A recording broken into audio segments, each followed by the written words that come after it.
তোমরা তোমাদের স্ত্রীদেরকে এই শিক্ষা দান করবে, তারা যেন হাতের চুড়ি, কি বলেন, হাতের চুড়ি তারা যেন কোনোদিন একের বেশি ব্যবহার যেন না করে।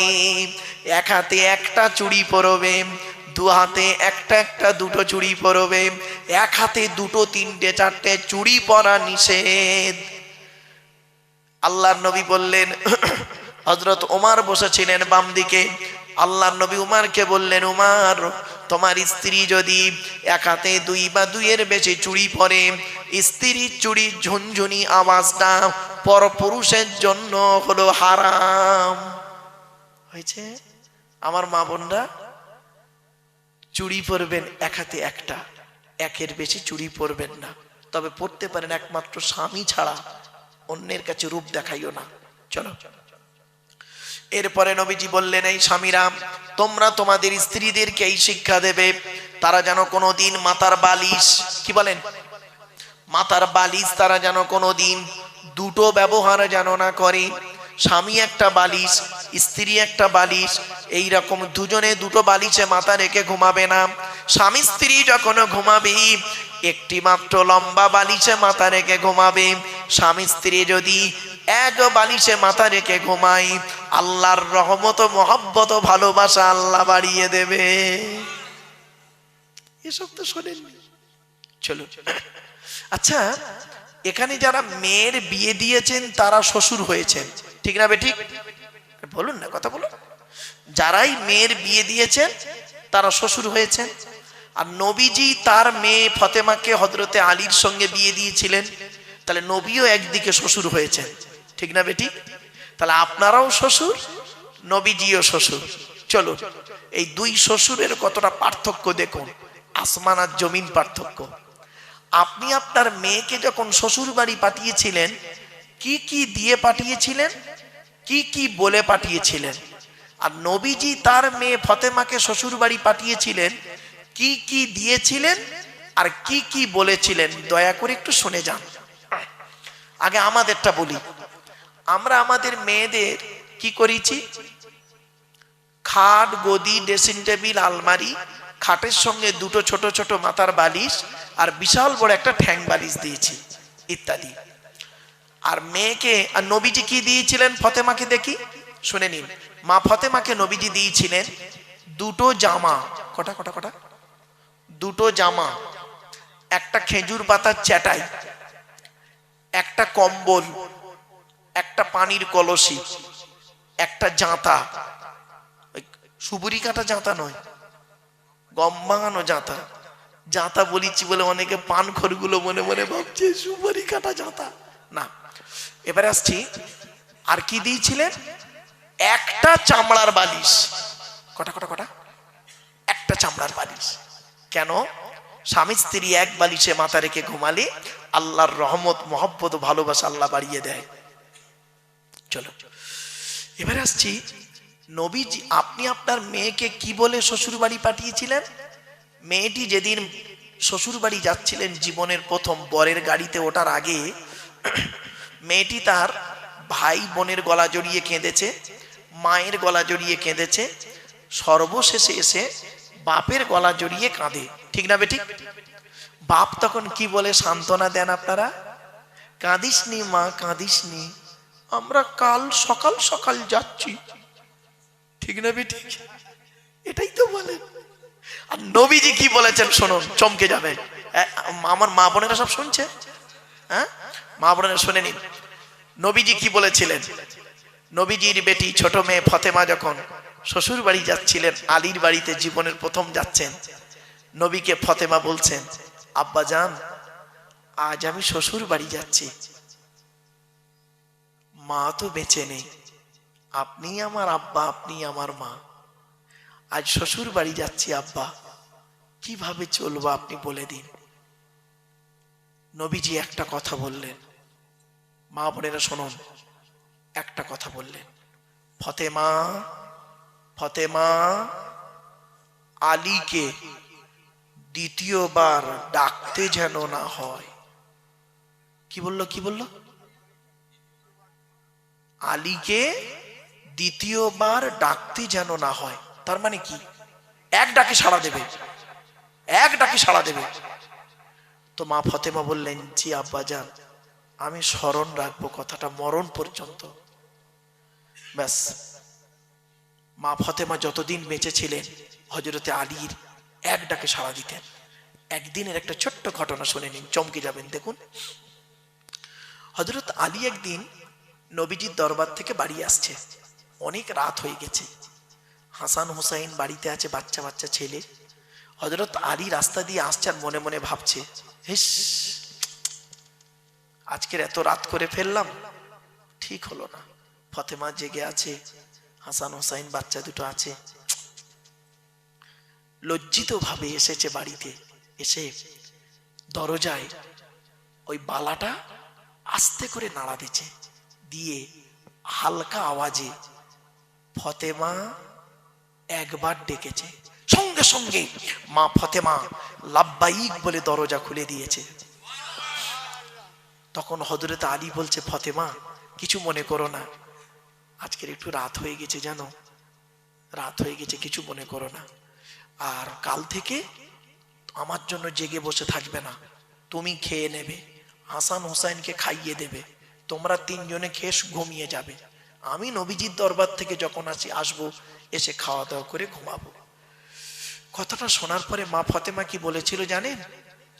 শুনে নিন আমার মা বোনরা, ভালো করে শুনে নিন। মা নবীজির বেটি ফতেমা কি বলেছিলেন শুনে নিন।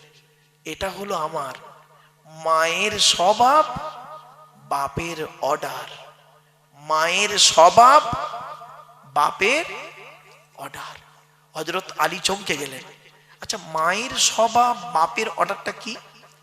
তা বলছে, আমার মা খাদিজা, আমরা হলাম 7 ভাই বোন। ক ভাই বোন? নবী 7টা ছেলে মেয়ে, 3টে পুত্র সন্তান, 4টে কন্যা সন্তান। তো আমরা হলাম 7 ভাই বোন। 3 ভাইকে আল্লাহ বাল্যকালে ডেকে নেয়, 4 বোন জয়নাব, রুকাইয়া, উম্মে কুলসুম, আমি ছোট মেয়ে ফতেমা। আমি ফতেমা আমার মা খাদিজাকে আমি নিজে চোখে দেখেছি, আমি নিজে চোখে দেখেছি আমার মাকে। কি?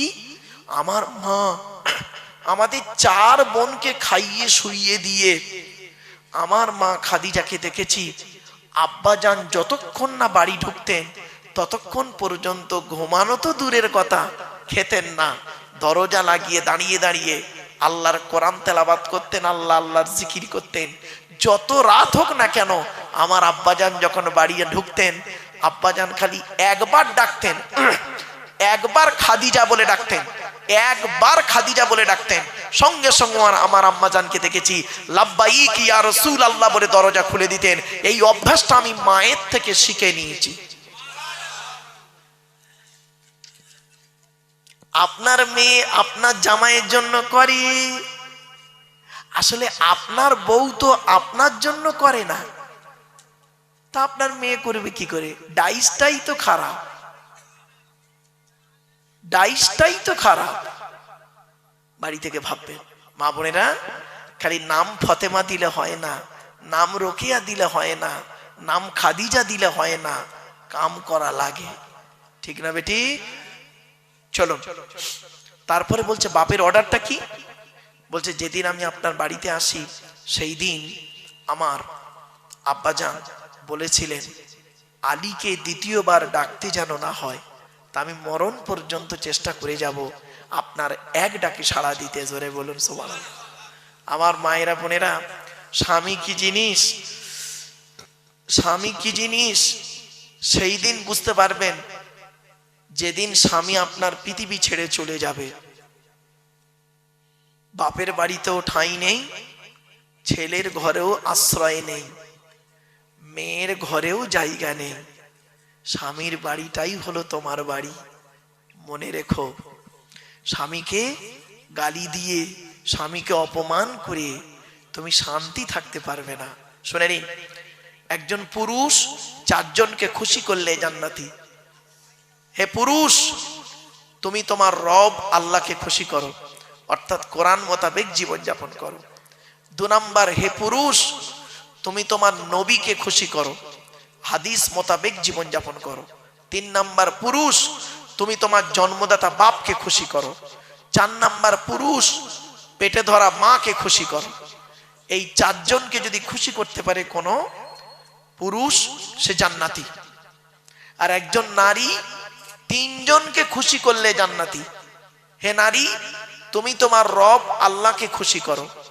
হে নারী, তুমি তোমার নবীকে খুশি করো, নবীর হাদিস মোতাবেক জীবনযাপন করো।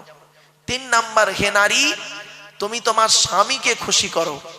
কোনো হকের উপরে কোনো স্বামী যদি তার স্ত্রীর উপরে নারাজ থাকে, আল্লাহ নারাজ হয়ে যাবে। মা বোনেরা বলে যাচ্ছি, শুনে নিন। নবীজি বললেন কয়েক শ্রেণীর নারী হলো জাহান্নামী, নামাজ পড়ে রোজা রেখে কোরআন পড়ে জাহান্নামে যাবে। কয়েক শ্রেণীর নারী কে কে? 1 নাম্বার, ওই নারী যে নারী নামাজ পড়ে রোজা রাখে, হজও করেছে, কিন্তু স্বামীর সঙ্গে যখন কথা বলে মেজাজ দিয়ে কথা বলে, ওই নারী নামাজ রোজা ইবাদত কবুল হবে না। 2 নাম্বার হলো ওই নারীর প্রতি আল্লাহর গজব পড়বে যে নারী স্বামীর দুর্নাম বদনাম অন্যের কাছে করে বেড়ায়। 3 নাম্বার হলো ওই নারী যে নারী স্বামী থাকতে অন্য পুরুষের সঙ্গে পরকীয়ায় লিপ্ত হয়। 4 নাম্বার হলো ওই নারী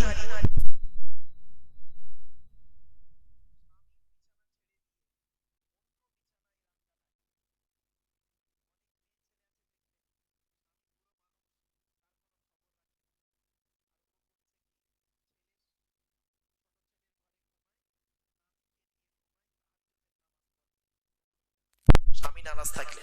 5 নাম্বার ওই নারী যে নারী তার স্বামীর পরিবারের সঙ্গে খারাপ আচরণ করে। স্বামীর পরিবারকে, স্বামীর বাপ, স্বামীর মা, স্বামীর ভাই, স্বামীর বোন। মা বোনদের বলে যাচ্ছি, খবরদার। অনেক মেয়ে ছেলে আছে দেখবেন স্বামীকে খুব ভালোবাসে, স্বামীর বাপ ভাইয়ের দেখতে পারে না, স্বামীর মানে ভাই বোনকে দেখতে পারে না। ওর বাপ ভাই এলে দেখবেন আদর আপ্যায়ন খুব হয়, আর স্বামীর বাপ ভাই এলে কোনো গুরুত্ব থাকে না। ওই নারী হলো জাহান্নামী নারী। 6 নাম্বার হলো ওই নারীর প্রতি আল্লাহর গজব, জাহান্নামী নারী যে নারী তার স্বামীকে বলে তোমার সঙ্গে বিয়ে হয়ে আমার জীবন নষ্ট হয়ে গেছে, আমার মতো মেয়ে বলে তুমি বেঁচে গেলে, অন্য কেউ হলে বুঝতে পারতে। ওই নারীর প্রতি আল্লাহর গজব। বাপেরা বাড়িতে গিয়ে ভাববেন, আমার মা বোনরা এই জিনিস থেকে সরে থাকুন। নারীদের সম্পর্কে বলে গেলাম। শুধু তাই নয়, অনুরোধ করে বলে যাচ্ছি এই কথাগুলো মূল্যায়ন করুন। তাই 1 নাম্বার নবী বললেন কিয়ামতের মাঠে তোমাকে প্রশ্ন করা হবে স্বামী হিসাবে কতটা দায়িত্ব পালন করেছো, স্ত্রীর কতটা হক আদায় করেছো। শুনে রেখে দিন, স্ত্রীর পিতামাতার গালি দেওয়া হারাম। স্ত্রীর পিতামাতাকে, শ্বশুর শাশুড়ির গালি দেওয়া হারাম। এই কোরআনে আছে 250 রকমের হারাম। কত কত কত? 250 রকমের হারাম আছে, আর 250 রকমের হালাল আছে। তার মধ্যে একটা হারাম কি জানেন? স্ত্রীর পিতামাতার গালি দেওয়া। অনেক সময় কি করেছেন আপনি মনে আছে?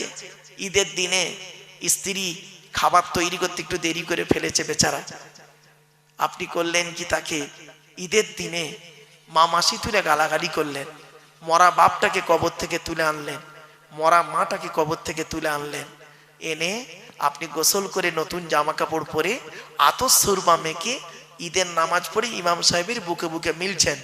হ্যাঁ, আপনি ভাবলেন আপনার ঈদের নামাজ কবুল হয়ে গেছে। এত সোজা নয়, এত সোজা নয়, বাড়ি থেকে ভাববেন। এরপরে নবীজি বললেন তোমরা তোমাদের স্ত্রীদের হক আদায় করো। তুমি নামাজ পড়বে, স্ত্রীকে নামাজের তাকিদ দেবে, স্ত্রীকে রাতের বেলা ঘুম থেকে তুলবে। ছোট্ট একটা উদাহরণ দিচ্ছি, আপনাদের এখানে গ্রামে যে মসজিদ আছে, ফজরের নামাজে কম লোক হয় না বেশি লোক হয়? বলুন না, বলুন। কম হয়। দেখবেন এই জলসা কমিটি পেরে যাবে, কালকেই ফজরের নামাজে লোক ভর্তি হয়ে যাবে। এই জলসা কমিটি পারবে একটা কাজ করলে, বলবো। জলসা কমিটির লোকেরা যদি বলে মাইকে যে আজ থেকে ফজরের নামাজ পড়ার জন্য যদি কোনো স্ত্রী তার স্বামীকে ফজরের নামাজে যদি তুলে না দেয়, ওই স্বামী যদি দ্বিতীয় কোনো মেয়েকে বিয়ে করে, সমস্ত বিয়ে খরচা জলসা কমিটি দেবে।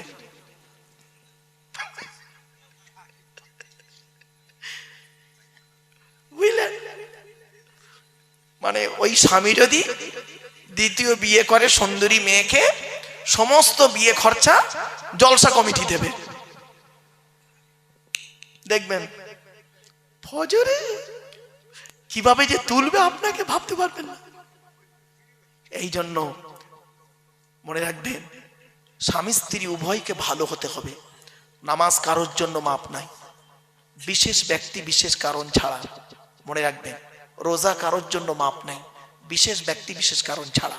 তো এক নাম্বার হলো, স্বামী হিসাবে আপনাকে দায়িত্ব নেওয়া হবে, মানে হিসাব নেওয়া হবে স্বামী হিসাবে কতটা দায়িত্ব পালন করেছেন। তো এখানে যারা স্বামী আছেন, বসে বসে ভাবুন স্ত্রীর হকটা কতটা আদায় করেছেন। 11:30। আচ্ছা ঠিক আছে, চলো। এরপরে আসছি 2 নাম্বার, পিতা হিসাবে কতটা দায়িত্ব পালন করেছেন। পিতা পিতা এখানে অনেক বাপ বসে আছেন না? প্রত্যেক পিতামাতার দায়িত্ব হলো, নবী বলেছেন তার ছেলে এবং মেয়ের উপরে 3টে। কটা কটা কটা? 3টে। কি কি? 1 নাম্বার নবী বলেছেন সুন্দর সুন্দর নাম রাখতে হবে ছেলে মেয়ে জন্মগ্রহণ করলে। 2 নাম্বার নবী বলেছেন ছেলে মেয়ে যখন কথাবার্তা বলতে শিখবে তাকে লেখাপড়া শেখাবে, কোরআনের শিক্ষা দেবে। আর এখানেই মাদ্রাসা মুক্তব হয়েছে, কোরআনের শিক্ষা দেওয়া হয়।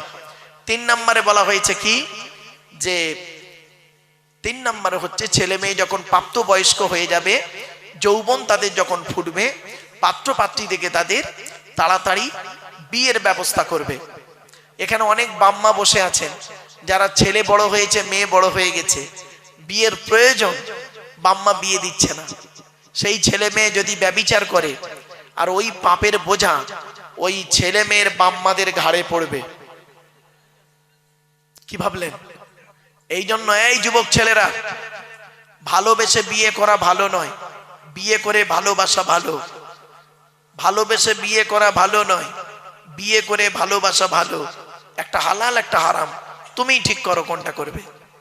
শুধু তাই নয়, বিয়ে করলে আল্লাহ খুশি হয়, শয়তান নারাজ হয়। আর জেনা করলে শয়তান খুশি হয়, আল্লাহ নারাজ হয়। তুমি সিদ্ধান্ত নাও কাকে খুশি করতে চাও।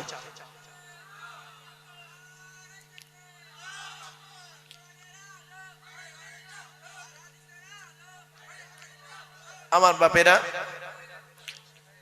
আলহামদুলিল্লাহ, যে বক্তার অপেক্ষায় আপনারা ছিলেন তিনি এসে গেছেন। তার জ্ঞানগর্ভ বক্তব্য আপনারা শুনবেন। আমি আপনাদের কাছে আর কয়েক মিনিট কথা বলবো বাবা, আর কয়েক মিনিটের মধ্যেই তিনি চলে আসবেন। এই 10টা কথা টপ টপ করে শুনে নেন। 1 নাম্বার হলো স্বামী হিসাবে, 2 নাম্বার হলো পিতা হিসাবে, 3 নাম্বার হলো ছেলে হিসাবে পিতামাতার কতটা হক আদায় করেছেন। এখানে বসে বসে ভাবুন, বাপের নামে দান খয়রাত করেননি, বাপের নামে কোনোদিন ফকির খাওয়াননি, বাপের রেখে যাওয়া সম্পত্তি জলকর ভোগ করছেন, বাপের কবরটা জিয়ারাত করেননি। নবীজি বলেছেন জুম্মার দিনে যদি কোনো ছেলে তার বাপ আর মায়ের কবরটা জিয়ারাত করে, ছেলের দুয়ার ওসিলায় বাম্মার কবরটাকে আল্লাহ পাক আলোয় আলোকিত করে দেয়। 4 নাম্বার হলো ভাই হিসাবে কতটা দায়িত্ব পালন করেছেন। বোনের ফারাইজি অংশ দিয়েছেন। ও মুসলমান, বাপ মারা গেছে, বাপ মারা গেছে, 20 বিঘা জলকর রেখে গেছে। তুমি একটা ছেলে, 2টো বোন ছিল, মাও মরে গেছে, পাবে কত? তুমি পাবে 10 বিঘে, আর তোমার 2টো বোন পাবে 5-5 10 বিঘে। আগে বোনের ফারাইজি অংশ দাও, তবে তোমার রেহাই আছে, নইলে তুমি জাহান্নামী। হয়েছে? তুমি নামাজ পড়ো, রোজা রাখো, ভাই হিসাবে তোমাকে ধরা হবে কতটা দায়িত্ব পালন করেছিলেন। 5 নাম্বার হলো চাচা হিসাবে কতটা দায়িত্ব পালন করেছো। চাচা, এখানে অনেক চাচা দাঁড়িয়ে বসে আছে। বাপ মারা গেছে, চাচা বেঁচে ছিলে, তুমি ভাইপোদের প্রতি লক্ষ্য রেখে রাখতে না, আরো ভাইপোদের মেরে খাবার ধান্দা করেছো। 6 নাম্বারটা খুব ইম্পর্টেন্ট, খুব ইম্পর্টেন্ট, খুব ইম্পর্টেন্ট। 6 নাম্বারটা কে জানেন? বোনাই হিসাবে ধরা হবে। বোনাই, আপনারা কি বলেন? বোনাই বলেন না দুলা ভাই বলেন? কোনটা? এই বোনাইরা কবরে ঢোক। বোনাইদের ধরবে শালির সঙ্গে ইয়ারকি মারা। শালির হাত ধরে জলসায় গিয়ে ফুচকা খায়, খেয়ে দেবা গালে। কবরে ঢোক। বোনাইদের আল্লাহ ধরবে কিয়ামতের মাঠে। শালির সঙ্গে কিরূপ আচরণ করেছিলিস, কি ভাবছেন? কোরআনে আল্লাহ বলছেন, আয়াহসাবুল ইনসানু আন ইউতরাকা সুদা। মানুষ কি মনে করে আমি আল্লাহ তাকে এমনি এমনি ছেড়ে দেব, তাকে হিসাব কিতাব না নিয়ে, কৈফিয়ত না নিয়ে? শুনে নিন, এর সঙ্গে আরেকজন আছে, আরেকজন আছে, কে জানেন? দেওর। কি বললাম? দেওর হিসাবে আপনাকে জবাব দিতে হবে। এই ভাবিরা শুনে নিন, আল্লাহ নবীর কাছে একদিন নারী জাতিরা এসেছে। নারীরা এসে বলছেন, ইয়া রাসূলুল্লাহ, আমরা পৃথিবীতে কাকে বেশি ভয় করব বলুন? আল্লাহ নবী বললেন, এই পৃথিবীতে তোমরা মৃত্যুকে ভয় করো? বলছে হ্যাঁ। বলছে তেমনি দেওরকে ভয় করো। দেওর, দেওর হলো মৃত্যুর সমতুল্য। অনেক ভাবি আছে দেখবেন দেওরদের সঙ্গে ইয়ার কি করে, কঠিন পাপ হবে। চলো 7 নাম্বার, খালু হিসাবে আপনাকে ধরা হবে কিয়ামতের মাঠে। খালু। আর এর সঙ্গে আরেকজন আছে ফুপুর বর, জামাই বাবু, তাই বলেন তো নাকি? 8 নাম্বারটা খুব ইম্পর্টেন্ট, খুব ইম্পর্টেন্ট। 8 নাম্বারটা কে জানেন? 8 নাম্বারটা হলো মামা হিসাবে আপনাকে ধরা হবে। এখানে যত মামা বসে আছে, মামা, আল্লাহ বলবেন তোর বোনাইটা অ্যাক্সিডেন্টে মারা গেল। দুটো ভাগনা ছিল ছোট ছোট। ঈদের সময় তুই তো ছেলে মেয়ের জামা কাপড় কিনলি, আর ভাগনা ভাগ্নির তো দেখলি না। তোর মতো মামা আজকের জাহান্নামী হয়েছে, ভাববেন বাড়িতে গিয়ে। 9 নাম্বার হলো দাদু যারা আছে। দাদু, এখানে আছেন অনেক দাদু। কি বলেন? বাপের বাপকে কি বলেন? এই দাদুদের আল্লাহ ধরবে। এদিকে আয়। তোর 4টে ছেলে দিয়েছিলাম, বড় ছেলেটা চাকরি করতো বলে বড় ছেলের ছেলেকে লজেন কিনে দিতি, বিস্কুট কিনে দিতি, বড় ছেলের হাত ধরে বাজারে যেতি, খাবার কিনে দিতি। আর ছোট ছেলেটা গরিব, টোটো চালাতো বলে তার ছেলে মেয়েকে তুই দেখতিক না। তোর নামাজ রোজা কবুল হবে না। তোর মতো দাদু আজকের জাহান্নামী। 10 নাম্বার হলো নানা হিসাবে ধরা হবে। নানা, নানা বোঝেন তো? এখানে অনেক নানা বসে আছেন। এই নানাদেরকে কিয়ামতের মাঠে আল্লাহ ধরবে। তো 4টে মেয়ে দিয়েছিলাম, বড় জামাইটা চাকরি করতো বলে, বড় জামাইয়ের 20 বিঘা জলকার ছিল বলে, বড় জামাই যখন আসতো মেয়ে নিয়ে, বাচ্চা নিয়ে, ভালো ভালো খাওয়াতি। আর মেজো জামাইটা গরিব ছিল বলে মেজো জামাই ছেলে মেয়ে যখন আসতো তাদের প্রতি গুরুত্ব দিতি কিনা। তোর মতো নানা আজকের জাহান্নামী। বাড়িতে গিয়ে ভাববেন, এই 10 জনের বাইরে কেউ আছেন? কি ভাবলেন? 1 নাম্বার স্বামী হিসাবে, পিতা হিসাবে, ভাই হিসাবে, ছেলে হিসাবে, চাচা হিসাবে, বোনাই হিসাবে, দেওর হিসাবে, খালু হিসাবে, জামাইবাবু হিসাবে, মামা হিসাবে, দাদু হিসাবে, নানা হিসাবে। এই 10 দিকের প্রশ্ন আপনাকে করা হবে। অনুরোধ করে বলে যাচ্ছি, বাড়িতে গিয়ে ভাববেন। এই 10টা প্রশ্নের উত্তর আপনারা খুঁজে যদি বের করতে পারেন, সকালবেলা উঠে বলবেন ইনশাআল্লাহ আমি জান্নাতি। আর যদি উত্তর না পান, মরণ পর্যন্ত উত্তরগুলো খুঁজে বের করবেন। এত সহজ ভাবলেন ইসলামকে, এত সহজ ভেবে নিলেন। এজন্য আমি আপনাদেরকে অনুরোধ করে বলে যাচ্ছি, কথাগুলো মাথায় রাখুন।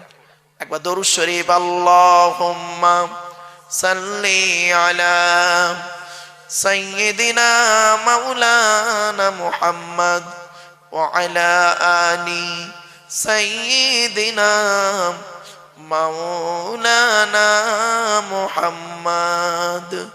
বাপেরা, আল্লাহর পরিচয় 4টে বলেছি, নবীদের পরিচয় 3টে বলেছি। লাস্ট আলোচনা, আমাদের পরিচয় হলো মাত্র দুটো। কটা কটা কটা? দুটো। কি কি? আল্লাহ কোরআনে বলছেন, ওমাই ইউমিন বিল্লাহি ওয়া ইয়ামাল সালিহা। আল্লাহ বললেন 100% তোরা ঈমান আন আল্লাহর উপরে। আমাদের বিশ্বাসটা 100% আনবো কার উপরে? আল্লাহর উপরে। খেতে গেলে আল্লাহর নাম, শুতে গেলে আল্লাহর নাম, সব সময় আল্লাহকে সাথে রাখবেন। মনে রাখবেন, এই পৃথিবীতে আপনার স্ত্রী, ছেলে মেয়ে, ভাই বোন, বন্ধু বান্ধব কেউ আপনার আপন নয়, আল্লাহই হলো আপনার আপন। ঠিক না বেঠি? আর আপনার রসুল আপনার আপন, বাকি সব পরগবা, মরে গেলে সব শেষ। মনে রাখবেন। তাই 1 নাম্বার হলো 100% আপনি আল্লাহকে বিশ্বাস করুন, ভরসা করবেন আল্লাহর উপরে, পৃথিবীর কোনো ব্যক্তি বস্তুর উপরে নয়। আল্লাহ পাক কোরআনে বলেছেন, ইজা আযামতা ফাতাওয়াক্কাল আলাল্লাহ। তুমি যখন কোনো কাজ করতে যাবে, পৃথিবীর কোনো ব্যক্তি বস্তুর উপরে ভরসা করবে না। ফাতাওয়াক্কাল আলাল্লাহ, একমাত্র আল্লাহর উপরে ভরসা করবে। ইন্নাল্লাহা ইউহিব্বুল মুতাওয়াক্কিলিন, যারা আল্লাহর উপরে ভরসা করে কাজে নামে, আমি আল্লাহ তাদের অত্যন্ত ভালোবাসি। জোরে বলো। একটা ছোট্ট উদাহরণ দিচ্ছি। একটাই রাস্তা, কটা রাস্তা? একটাই রাস্তা, দুটো দল গেল। একটাই রাস্তা, দুটো দল গেল। প্রথম দলটা রাস্তাটা পার হয়ে গেল, আর দ্বিতীয় দলটা রাস্তায় ডুবে মরে গেল। রাস্তাটার নাম ছিল নদীর মাঝখান। দল দুটোর নাম হলো মুসা নবীর দল, ফেরাউনের দল। মুসা নবীর ভরসাটা রাস্তার উপরে ছিল না, ভরসা ছিল আল্লাহর উপর, পার হয়ে গেল। আর ফেরাউনের ভরসাটা আল্লাহর উপরে ছিল না, রাস্তার উপরে ছিল, সৈন্যদের উপরে ছিল। বেটা ডুবে মরে গেল। বাড়িতে গিয়ে ভাববেন, ভরসাটা আল্লাহর উপরে, ব্যক্তি বস্তুর উপরে নয়। ভরসাটা আল্লাহর উপর রাখুন। এই জলসা কমিটি, জলসা যখনই দেবেন, ভরসা রাখবেন আল্লাহর উপরে। কার মাধ্যমে কোথায় কি হবে আল্লাহ পাক ঠিক করে রেখেছেন। ঠিক না বেটি? অনুরোধ করে বলে যাচ্ছি। 2 নাম্বার, আল্লাহ বললেন ওয়ায়ামাল সালিহা। পৃথিবীতে যতদিন বাঁচবে ভালো ভালো কাজগুলো করবে। লোকের গোঁজা মেরে মেরে বেড়াও না, ভালো ভালো কাজগুলো করবে। মানুষের উপকার করতে না পারলে ক্ষতি করতে যেও না। আল্লাহ ছাড় দেয়, ছেড়ে দেয় না। আল্লাহ ছাড় দেয়, ছেড়ে দেয় না। কথাটা মাথায় রাখুন। আল্লাহ বলছেন, মানা আমিনা সালিহাম মিন যাকারিন আও উনসা ওয়া হুয়া মুমিনুন ফালানুহইয়ান্নাহু হায়াতান তাইয়্যিবা। 14 নম্বর পারা 17 নম্বর পৃষ্ঠার একেবারে 8 নম্বর লাইন, সূরার নাম সূরা নাহাল। আল্লাহ বলেন, যে ব্যক্তি 100% আল্লাহকে বিশ্বাস করবে, ভালো ভালো কাজগুলো করবে, বেটা ছেলে হোক আর মেয়ে ছেলে হোক, ওয়া হুয়া মুমিন, সে হবে মুমিন। ফালানুহইয়ান্নাহু হায়াতান তাইয়্যিবা। পৃথিবীতে আল্লাহ পাক রব্বুল আলামিন শান্তি সম্মানের সহিত জীবন যাপন করাবে। 100% ঈমান আনুন আর ভালো কাজ করুন। এইরকম একজন লোকের নাম বলে যাচ্ছি। ফুরফুরার জমিনে ছিলেন, একেবারে শেষবারে বিদায় নিলেন আমাদের কাছ থেকে।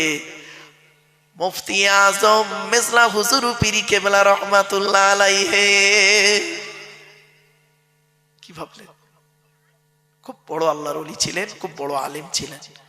ইলমিয়াত, জাহিরি ইলম, বাতিনি ইলম, ইলমে লাদুন্নি, ইলমে মারিফাত আল্লাহ পাক তার মধ্যে দিয়েছিলেন।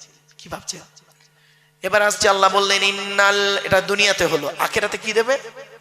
ইন্নাল্লাযীনা আমানু ওয়া আমিলুস সালিহাতি কানাত লাহুম জান্নাতুল ফিরদাউসি নুজুলা। 16 নম্বর পারার 3 নম্বর পৃষ্ঠার 12 নম্বর লাইন, সূরার নাম সূরা কাহাফ। নিশ্চয়ই যারা 100% আল্লাহর উপরে ঈমান আনবে, ভালো ভালো কাজগুলো করবে, তাদেরই ঠিকানা হবে জান্নাতুল ফেরদাউস। দুটো কাজ করুন, আল্লাহর উপরে 100% বিশ্বাস রাখুন, আর পৃথিবীতে ভালো ভালো কাজগুলো করে যান। আপনারা নিশ্চয়ই জানেন কোনটা ভালো কোনটা কালো। খারাপগুলোকে বর্জন করুন, ভালোগুলোকে গ্রহণ করুন। That's enough. নামাজ আপনাকে পড়তে হবে সকলেই জানি, কিন্তু নামাজ পড়ি না, এর জবাব কিন্তু আপনাকে দিতে হবে। যাকাত দিতে হবে এটা জানি, কিন্তু যাকাত দিই না। রোজা রাখতে হবে জানি, কিন্তু রোজা রাখি না।